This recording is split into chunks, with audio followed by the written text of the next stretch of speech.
وہ کام وجہ اللہ کا مطلب کہ اللہ کا چہرہ کا مطلب نہیں کہ جسم اللہ کا باقی رہے گا، نہ، ہر وہ کام ہم نے جو لوجہ اللہ کیا ہے اللہ کی مرضی کے خاطر، قربتاً الی اللہ کیا ہے، نہ کہ زبانی ہر نماز میں، ہر روزے میں، ہر جگہ ہم کہتے ہیں قربتاً الی اللہ، نہ، پریکٹیکلی قربتاً الی اللہ زبان سے کہنے کی ضرورت ہی نہیں، پریکٹیکل پروف کرنے کا نام ہے قربتاً الی اللہ۔ ارے کتنا بڑا نمازی ہے، خوب خالی نماز کافی نہیں ہے، یہ دیکھو سوسائٹی میں لوگوں کے ساتھ کیسے رہتا ہے، پڑوسیوں کے ساتھ کیسے رہتا ہے، اپنے بچوں کے ساتھ کیسے رہتا ہے، اپنی بیوی کے ساتھ کیسے رہتا ہے، وہ امپورٹنٹ ہے۔ یہ سب کیا بتاؤ، اتنے حج کیا کہ مجھے بھی نہیں یاد ہے، ارے بندے خدا، کوئی زیارت تھوڑی ہے کہ اتنے کیا مجھے یاد نہیں ہے، حج تو سال کے حساب سے ہے،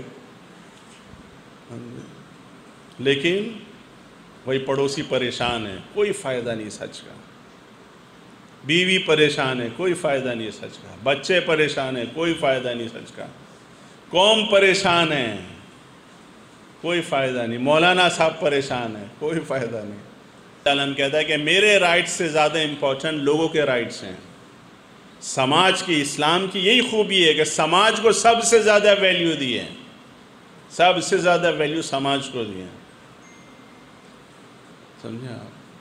اگر آپ دیکھیں واجب اور مستحب نمازیں ملا کر 51 رکعت نماز ہے، ٹھیک ہے، ان 51 رکعت نمازوں میں کتنی رکعت نماز خدا نے کہا اکیلے میں پڑھو، تنہائی میں پڑھو، اور اگر پڑھو تو لوگوں کو بتاؤ نہیں، کتنی رکعت؟ صرف 11 رکعت۔ شپ اتنی کلیئر ہونی چاہیے آغا، اتنی کلیئر ہونی چاہیے کہ جب نماز کا وقت آئے تو دوست سے کہے کہ تو امامت کر، میں تیرے پیچھے نماز پڑھتا ہوں۔ فرینڈشپ اتنی کلیئر ہونی چاہیے یار، یہ یاد رکھیے، بہت امپورٹنٹ ہے۔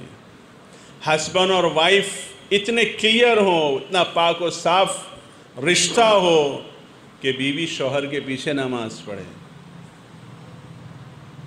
سمجھے آپ؟ یہ بہانہ نہیں ہے، تو گھر میں بھی نماز پڑھ لو، نہیں ہے مسجد، نہیں جا سکتے ہو مسجد، ہسبینڈ وائف نمازی ہیں، خوب فرادہ کیوں پڑھ رہے ہو؟ نمازی ہو تو جماعت سے پڑھو، گھر میں جماعت کرو، نہیں جا سکتے ہیں ابھی، بچے لوگ بھی ہیں، سب نمازی ہیں، واقعی نمازی ہیں، گھر میں پڑھتے ہیں لیکن فرادہ پڑھتے ہیں، کیوں فرادہ پڑھ رہے ہو؟ باپ نماز جماعت امامت کرے، بچے پیچھے پڑھیں، اتنا کلیئر ہونا چاہیے تقوی کے اعتبار سے، پرہیزگاری کے اعتبار سے۔ وہ کام وجہ اللہ کا مطلب کہ اللہ کا چہرہ کا مطلب نہیں کہ جسم اللہ کا باقی رہے گا، نہ، ہر وہ کام ہم نے جو لوجہ اللہ کیا ہے اللہ کی مرضی کے خاطر، قربتاً الی اللہ کیا ہے، نہ کہ زبانی ہر نماز میں، ہر روزے میں، ہر جگہ ہم کہتے ہیں قربتاً الی اللہ، نہ، پریکٹیکلی قربتاً الی اللہ زبان سے کہنے کی ضرورت ہی نہیں، پریکٹیکل پروف کرنے کا نام ہے قربتاً الی اللہ۔ انسان کی لائف سٹائل سے پتہ چلتا ہے کہ اللہ سے قریب ہے یا شیطان سے قریب ہے، بولنے کی ضرورت ہی نہیں، لائف سٹائل سے پتہ چلتا ہے، رہنے سہنے سے پتہ چلتا ہے کہ انسان کس سے قریب ہے۔ ارے کتنا بڑا نمازی ہے، خوب خالی نماز کافی نہیں ہے، یہ دیکھو سوسائٹی میں لوگوں کے ساتھ کیسے رہتا ہے،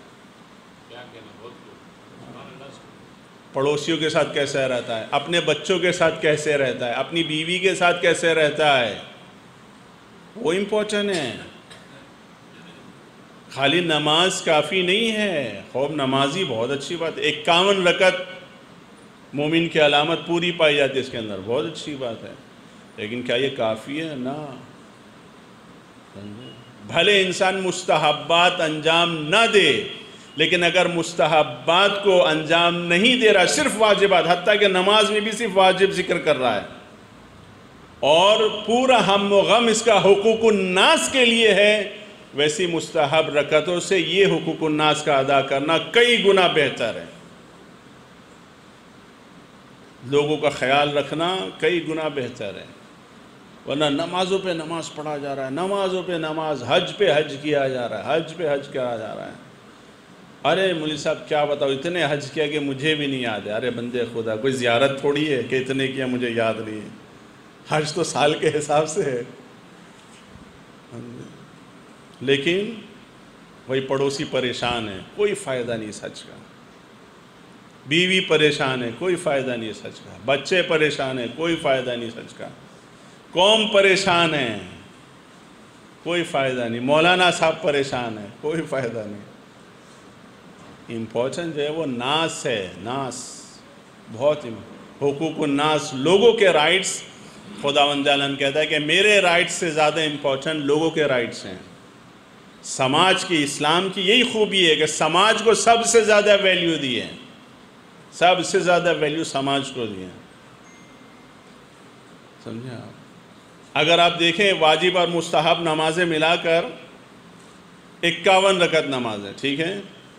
ان 51 رکعت نمازوں میں کتنی رکعت نمازیں خدا نے کہا اکیلے میں پڑھو، تنہائی میں پڑھو، اور اگر پڑھو تو لوگوں کو بتاؤ نہیں؟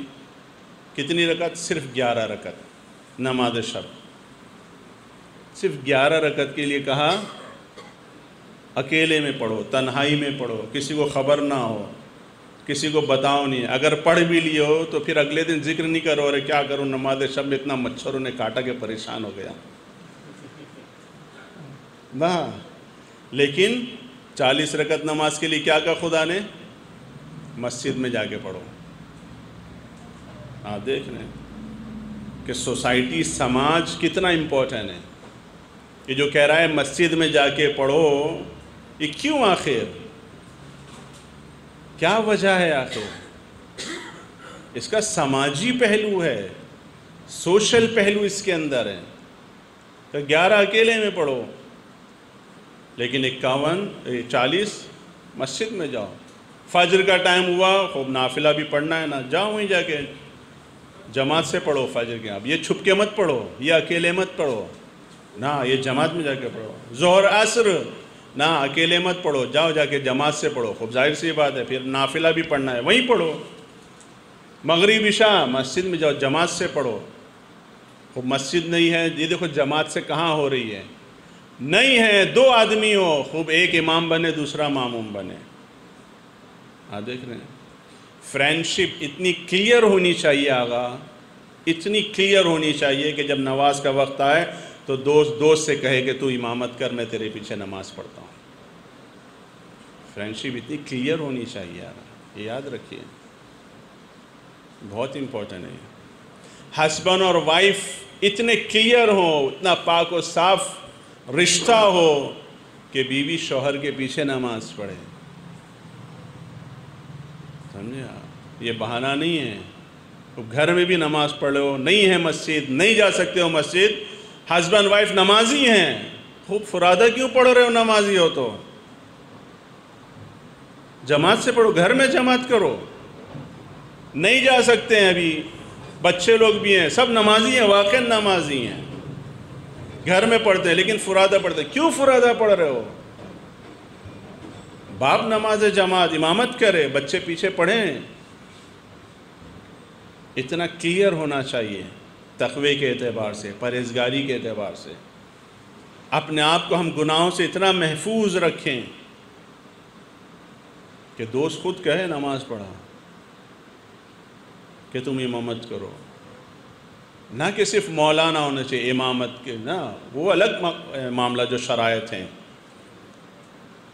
وہ جو ذمہ داری ہے، مسئولیت کہ جس کے اندر یہ شرط یہ شرط یہ شرط، وہ ہے اپنی جگہ مسلم، لیکن ایسے ہمیں امامت کرنا ہے۔ خوب وہاں کے لیے کیا ہے؟ ایسے ہمیں جماعت سے نماز پڑھنا ہے، کیا ہے وہاں پہ؟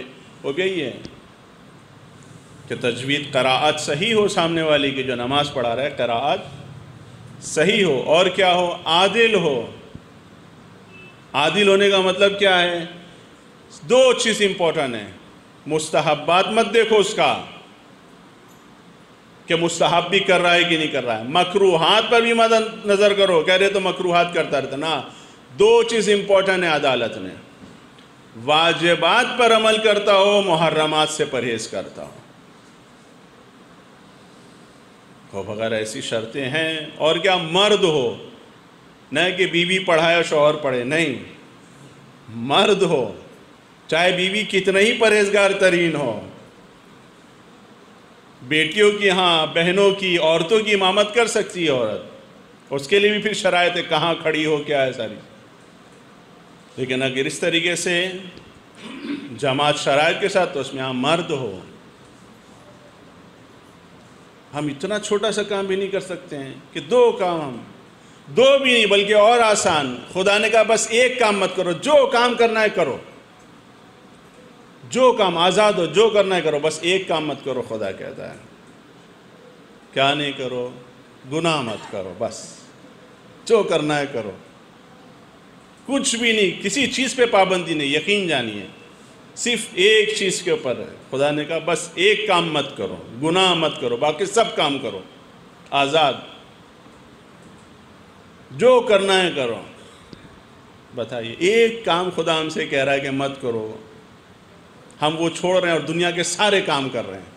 جھوٹ بول رہے ہیں, غیبت کر رہے ہیں, تہمت لگا رہے ہیں, نامحرموں کو دیکھ رہے ہیں, گانا سن رہے ہیں, بچوں کو ڈانس سکھا رہے ہیں, سب کر رہے ہیں. اور اللہ نے کہا بس ایک کام مت کر بھائی, میں وعدہ کرتا ہوں جنت میں بھیجوں گا, ایک کام مت کر. اور دنیا بھر کے کام کر رہے ہیں جہنم میں جانے کے لیے. عجیب ہے انسان واقعی نا, دیکھیے سوچنے والی بات ہے. تو اتنا سا کام ہم نہیں کر سکتے ہیں. یہ سماجی پہلو ہم غور کریں, بہت امپورٹنٹ ہے. تقوی حاصل کرنے کے ذریعوں میں سے بہترین ذریعہ یہ سماجی پہلو ہے. بہترین ذریعہ کہ خداوند عالم دعوت دے رہا ہے کہ رشتہ داروں کا خیال کرو, کیا ہے سماجی پہلو ہے. یتیموں کا خیال کرو, کیا ہے سماجی پہلو ہے. مسکینوں کا خیال کرو, کیا ہے یہ سماجی پہلو ہے. اور یہ وہ پہلو ہیں کہ جس کے ذریعے سے ہمیں تقوی حاصل کرنا ہے.